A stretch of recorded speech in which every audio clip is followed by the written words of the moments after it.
Praise the lord. దేవుని ఘనమైన నామమునకు మహిమ కలుగును గాక. ఈరోజు దేవుని వాగ్దానము, కొండల తట్టు నా కనులెత్తుచున్నాను, నాకు సహాయము ఎక్కడి నుండి వచ్చును, యెహోవా వలననే నాకు సహాయము కలుగును.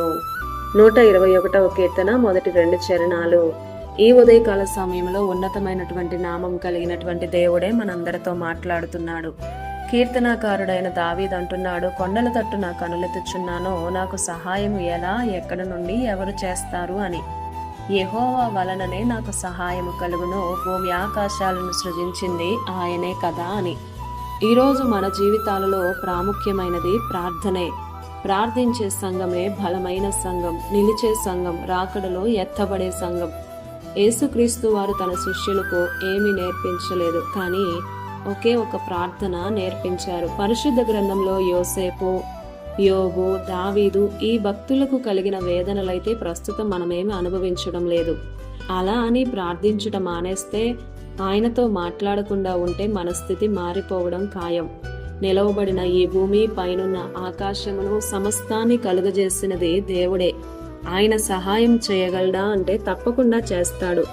ఆయన ప్రేమ చేత సహాయమునకు పరిమితి ఏమీ లేదు. ప్రియ సహోదరుడా, సహోదరి, క్రైస్తవ జీవితంలో ఆధ్యాత్మిక ఆకలి లేకపోతే ఆత్మీయంగా బలహీనతలో ఉన్నట్లే. ఆయన కొండ మీద ప్రసంగిస్తున్నప్పుడు బోధ వింటున్న వారికి 3 రోజులు ఆకలి తీర్చింది దేవుడే కదా.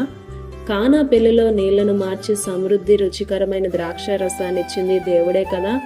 పేతుడు వలలు వేసినప్పుడు ఆ వల పిగిలిపోయింది, సమృద్ధినిచ్చి సహాయమును చేసింది దేవుడే కదా.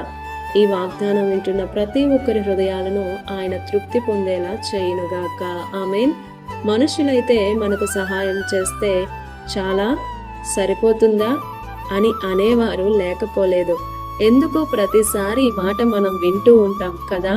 మనం నమ్మి విశ్వసించిన దేవుడు మన జీవితాలలో, మనందరి హృదయాలలో తృప్తి పొందేలా చేసే దేవుడు. ఇంతవరకు యెహోవా ఈరేగా ఉన్న దేవుడే ఇకను కూడా రానున్న రోజుల్లో ఎబెనేజర్ వలె మనకు సహాయము చేస్తూ, ఇంకను యెహోవా షమ్మాగా మనందరికీ తోడుగా ఉండి నడిపించే దేవుడై ఉన్నాడు. ఆమేన్.